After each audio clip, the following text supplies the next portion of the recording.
Bienvenue sur Afro Info 243, mesdames et messieurs, de partout où tu veux à travers le monde. Sur le grand dossier d'actualité, ce week-end, nous revenons sur deux faits qui ont marqué cette semaine.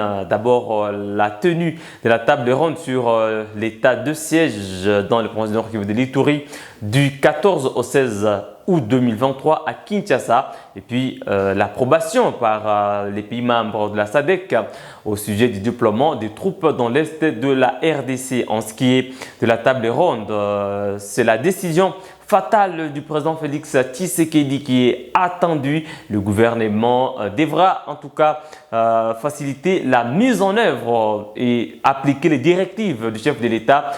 Pour les trois options, nous attendons le maintien. C'est la première tendance selon la présidence ou la presse présidentielle. La première tendance après ces assises, c'est le maintien de l'état de siège. Et la deuxième tendance, c'est la levée. Et la troisième, c'est la déqualification. Mais dans les provinces concernées, l'opinion reste figée sur la levée de l'état de siège. Des acteurs politiques, des acteurs de la société civile ne jurent que par la levée de l'état de siège pour des raisons de son inefficacité sur le plan opérationnel et militaire. Comme on le disait avant-hier sur ce plateau du grand dossier d'actualité, les acteurs qui ont pris part à ces travaux à Kinshasa estiment que les FARDC peuvent mener très bien leurs activités militaires, leurs opérations militaires, même en l'absence de l'état de siège, parce que depuis tous ces mois, ça fait déjà près de 2 ans ou plus même que la mesure exceptionnelle est en œuvre, et les participants du Nord Kivu et de l'Ituri à la table ronde estiment qu'il était temps d'élever cette mesure exceptionnelle. De toute façon, c'est le président de la République qui a la primeur de décider, mais il va se baser sur les propositions des uns et des autres. Dans la province du Nord Kivu, le gouverneur militaire fustige le comportement de certains acteurs politiques qui instrumentalisent ou qui utilisent des menaces contre des personnes, donc une certaine opinion qui est pour le maintien de l'état de siège ou sa déqualification. Il pense que tout ce qui est bon aujourd'hui, c'est que la paix règne, et lui, comme gouverneur militaire, il travaille pour la paix. C'est lui le commandant des opérations dans la province du Nord Kivu. Le lieutenant général Constant Dimankoba a tout de même salué la tenue de cette table ronde et a félicité tous les participants. Ce qui est en tout cas fustigé par l'autorité provinciale, c'est ces menaces-là à l'encontre de personnes qui ne partageraient pas les mêmes opinions avec ceux qui pensent qu'il faut lever en tout cas l'état de siège. Il l'a dit à travers un communiqué qui est lu par son porte-parole, le lieutenant-colonel Guillaume Ndike Kaiko. Son Excellence, Monsieur le gouverneur militaire de province et commandant des opérations, félicite à travers leur contribution tous les délégués aux assises de la table ronde sur l'état des sièges qui vient d'avoir lieu à Kinshasa du 14 au 16 août 2023 sur initiative de son Excellence Félix Antoine Tshisekedi Tshilombo, président de la République, chef de l'État, commandant suprême des forces armées et de la police nationale congolaise. L'objectif final de ces assises étant une paix efficace et durable en province du Nord Kivu. L'apport de tout un chacun permettra d'alimenter la réflexion du président de la République sur la décision à prendre afin de répondre efficacement à la situation sécuritaire de notre province qui, du moins, reste volatile en dépit des résultats probants jusque-là obtenus.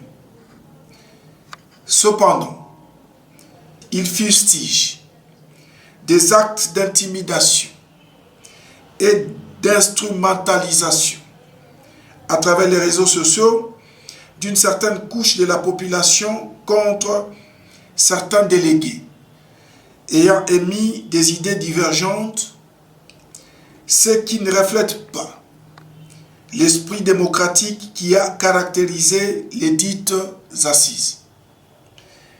Ces actes constituent des infractions au terme de la loi et portent atteinte à l'ordre public et à la quiétude d'une certaine population.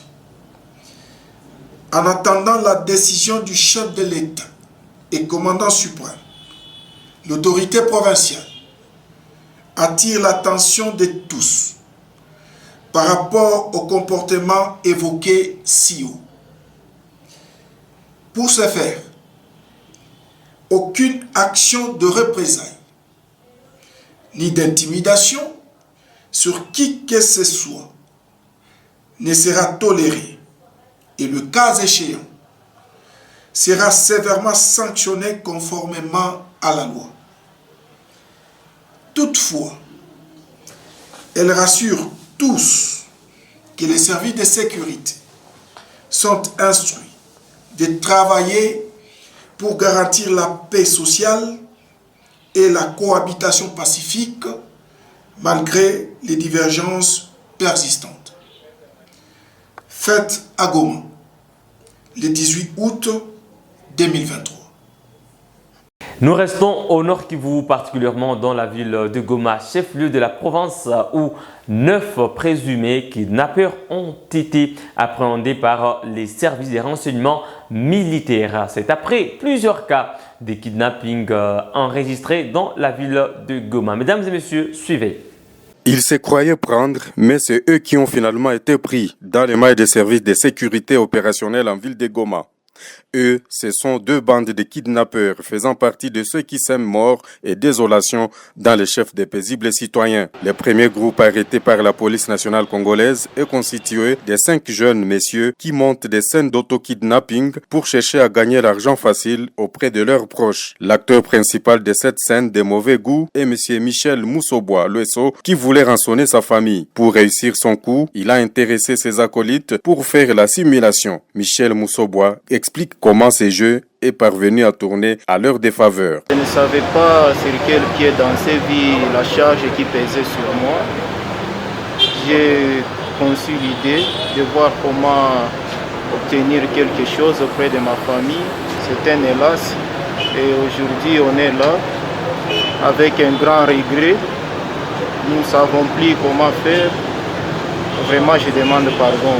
On a eu à recevoir en premier lieu un billet de $100. Maman avait déjà eu à déposer plainte au niveau du commissariat. Pour dire quoi? Pour lancer l'alerte en disant que son fils était enlevé. C'est après que j'ai vu que mon frère était déjà à l'arrestation. Je me suis dit que ce n'était pas bon de rester dans l'ombre. Le deuxième groupe est celui des jeunes gens, vrais kidnappeurs qui prennent en otage leurs cibles à Goma et dans les environs. Ces derniers ont été appréhendés par les agents des renseignements militaires, les mêmes qui ont également maîtrisé d'autres délinquants. Une dame victime de leur barbarie a témoigné avoir été extorquée à 3 reprises par eux. Le commissaire provincial de la PNC Nord Kivu, Edi Mukuna, s'est dit déterminé à traquer les criminels qui continuent à troubler la quiétude de sa population. Ces bandits laissent une très mauvaise image n'est-ce pas, de notre ville dans l'opinion publique.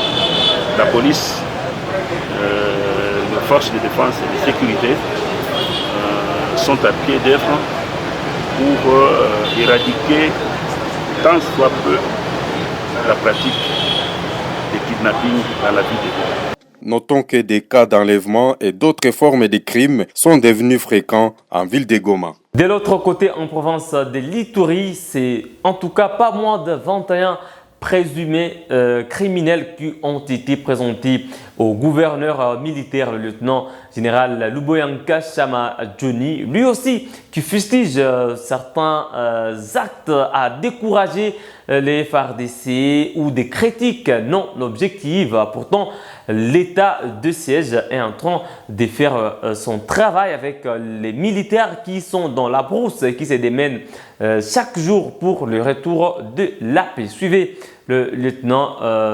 général Luboyan Kachama Johnny. Qu'on loue. Et qu'est-ce qu'on réserve à son armée?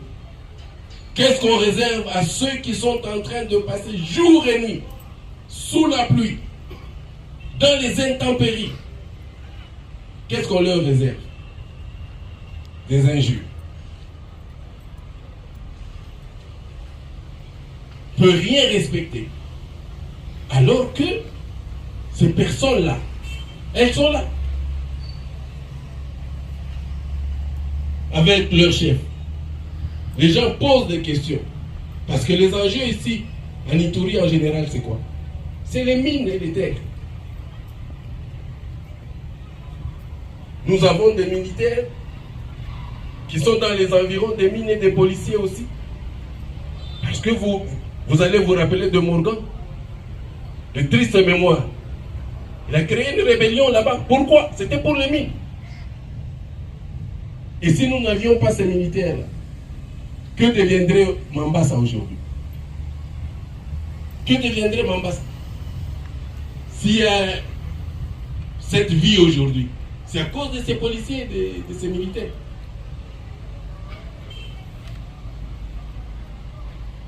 Et c'est toujours, ils viennent d'où ces gens-là? Ils viennent de la province orientale. Ils sont venus de Tchopo. Ils sont là. Ils ont quelques complices. Nous, on nie pas. On dit la vérité. On a des complices, c'est vrai. On a des mauvais garnements. On peut les avoir chez nous aussi. Et ils sont là. Se sont-ils seulement arrêtés à vendre les armes et les munitions? Non. Des armes individuelles? Non. La dernière fois, je vous ai présenté 2 armes collectives ici. Et ils pensent qu'ils peuvent nous mentir.